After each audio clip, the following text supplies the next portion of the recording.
Ini juga untuk menolak hasudnya orang. Kalau kita punya usaha, ada orang yang suka iri atau suka hasud kita, insyaallah ayat 20 sama ayat 69 akan melindungi kita dari hasudnya orang. Terus ini juga termasuk untuk hasud. Jadi 3 ayat, 20, 69 sama 109. Ini semua ayat khusus untuk menolak hasudnya orang terhadap kita.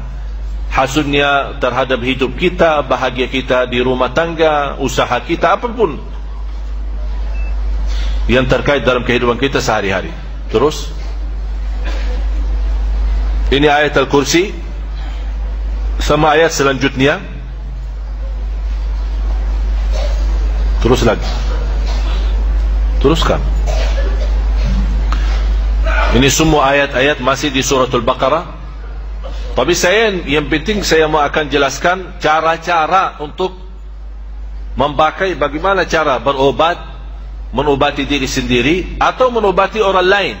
Artinya orang lain ya, anak kita, suami kita, istri kita. Ini juga termasuk ayat melindungi kita dari hasud. Surat An-Nisa 54.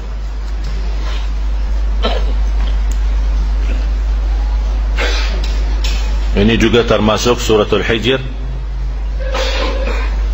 Walaqad ja'alna fis samai burujan, ayat 16 sampai 18, 3 ayat. Kalau angka pertama itu nomor surah, ya, angka pertama suratul Hijr 15 itu nomor surahnya. Surah 15 ayat 16 sampai dengan ayat 18. Kemudian dari surat Taha 23 ayat pertama, mulai dari ayat 1 sampai ayat 23. Ini sangat luar biasa manfaatnya bagi orang yang kena sihir. Orang pun yang belum kena sihir, mudah-mudahan dalam teruskan membaca ayat ini tidak akan bisa mengganggu dalam sihir. Terus ini masih surat Taha, surah 20 ayat 131.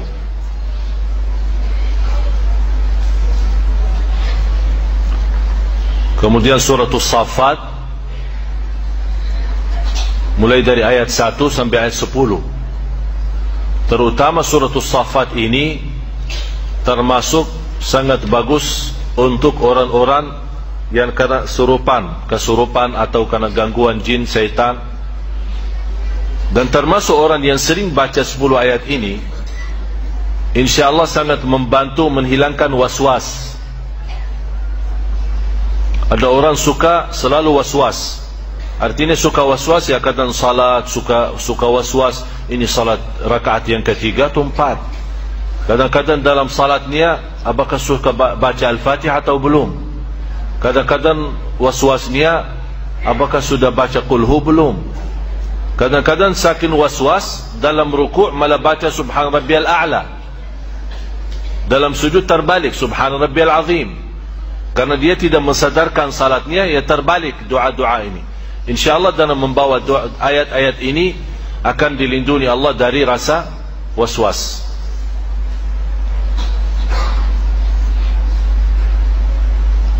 Terus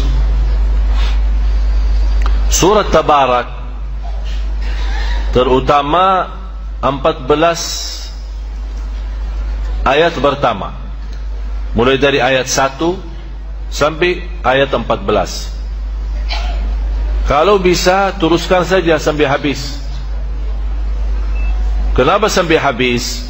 Karena 14 ini memang untuk melindungi kita dari godaan, termasuk godaan hawa nafsu, termasuk juga dari hasud, dari sakit hati orang, dari iri, dari sihir, dari gangguan jin syaitan. Dan sekaligus kita mendapatkan, kalau kita teruskan sampai habis, akan mendapatkan perlindungan Allah dari siksa kubur. Berarti surat Tabarak kalau boleh Di antara ayat-ayat ini, kalau boleh yang dirajinkan dan teruskan baca setiap malam atau setiap hari adalah surat Tabarak. Selain suratul Baqarah, surat Tabarak. Dan saya pernah sampaikan, maksimal atau minimal kalau tidak bisa membaca semua ayat tersebut, jangan sampai lewat satu hari belum membaca 11 ayat daripada surat Al-Baqarah. Sudah tahu 11 ayatnya itu? Selain suratul Fatihah, baca 5 ayat pertama suratul Baqarah, ditambah 3 ayat bertalahan suratul Baqarah, ayat Al-Kursi, dan 2 ayat selanjutnya, 255, 256, 257, 3 ayat. Dan ayat pertama 5 menjadi jumlah berapa? 8. 5 ayat pertama sama 3 ayat, 255, 256, 257, jadi 8. Kemudian 3 ayat yang terakhir suratul Baqarah, 284, 285, 286, menjadi jumlahnya 11. Ditambah habis 11 baca surat Tabarak. Ini yang 11 kalau boleh dijadikan wirid kita sehari-hari, jangan tertinggal. Untuk apapun, termasuk godaan batin kita, fikiran, waswas. InsyaAllah kalau anda 11 ayat terjaga dan setiap hari, Quran dari 1 minggu anda bisa hafal. Karena sering dibawa, sering dibaca. Malah saya yakin di antara bapa ibu ada yang sudah hafal. Ada yang hafal ayat Al-Kursi? Semua kan? Kenapa bisa hafal ayat Al-Kursi? Ya, sering dibaca. Berarti ini salah satu cara mudah hafal Al-Quran, sering baca. Terus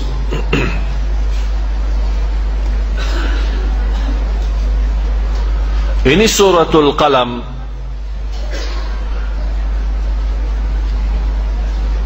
Nanti supaya saat anda baca ayat-ayat ini, suratul Qalam surah 68 ayat 51. Saat anda baca ayat-ayat ini, tolong buka nanti Al-Quran di rumah, baca terjemahannya, artinya. Kenapa? Supaya saat anda baca ayat ini, anda bisa mengerti maksud daripada ayat ini, memahami isinya, supaya anda saat baca merasa bagaimana berkahnya ayat dan kekuatan ayat ini untuk bermanfaat bagi kita, lahir maupun batin. Nah, terus suratul Taubah, surah ke-9 ayat 14 sama 15. Terus ini semua ayat yang saya jelaskan ini semua ada di kopiannya ya. Tinggal insyaAllah semua mudah-mudahan dapat